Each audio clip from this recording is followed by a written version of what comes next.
Welcome back to Grandpa's Time. Hey grandkids, today we're going to change the oil in my truck. I've got a 1993 Ford F250 diesel. It's pre-power stroke, and we're going to change the oil. Alright, here we go. You're going to need a drain pan for the oil. Make sure it's big enough. My truck holds about 10 quarts.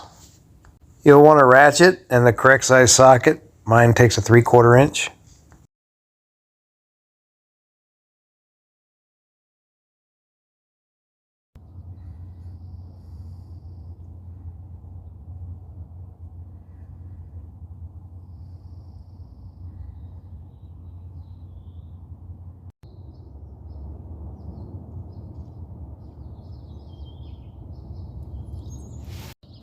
Once the oil's drained, go ahead and take the oil filter off. You may need an oil filter wrench like I'm showing you here, but in this case I didn't need one because I put it on myself the last time, and I don't put it on so tight that it takes a wrench to get it off. Make sure your drain pan is underneath the oil filter when you do this. The filters hold quite a bit of oil. Once the oil stops dripping and the oil filter's been removed, you can go ahead and put the oil plug back into the pan.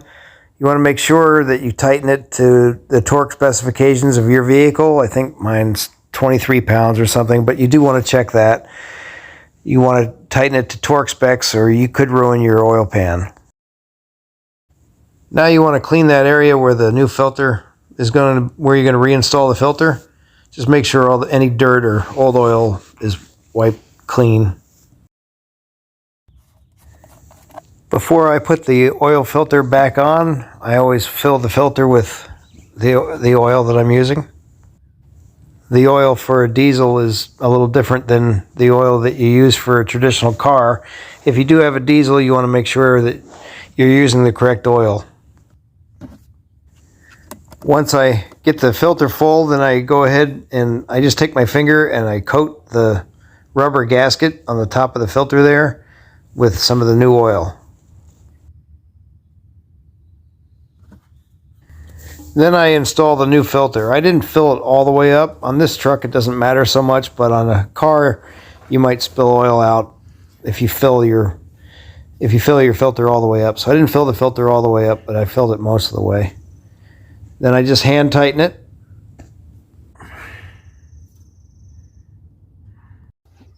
The filter's on, the drain plug is in. Now I'm ready to fill the truck up with oil. Mine takes 9 or 10 quarts. I think it's about 10 quarts including the filter.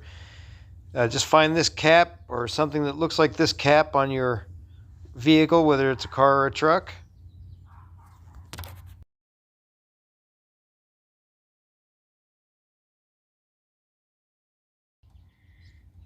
I don't know if you can see that, but it's right on the top of the full line.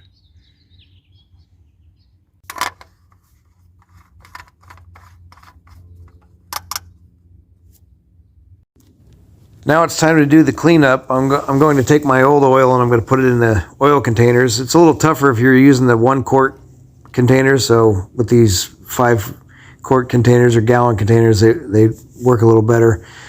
But this is pretty messy if you don't take your time.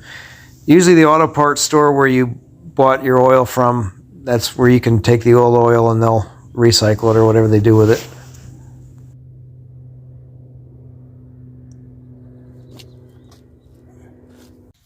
To clean the excess oil out of the oil pan, I just spray a little brake clean in it and wipe it out with shop towels. That picks up most of it. That way I don't have to spend all day scrubbing it. You want to avoid getting brake clean on your hands. It's not good for you.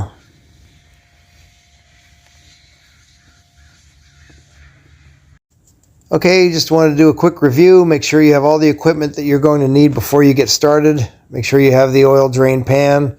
Make sure you have the correct oil filter for your vehicle. Your auto parts store can help you with that. You're going to want a funnel. You're going to want shop towels because it's messy. You're going to want to make sure you have the correct oil for whatever vehicle that you're using, whether it's a car or a truck or a diesel or gas. You're going to make sure you have a socket and a ratchet and that you have a torque wrench.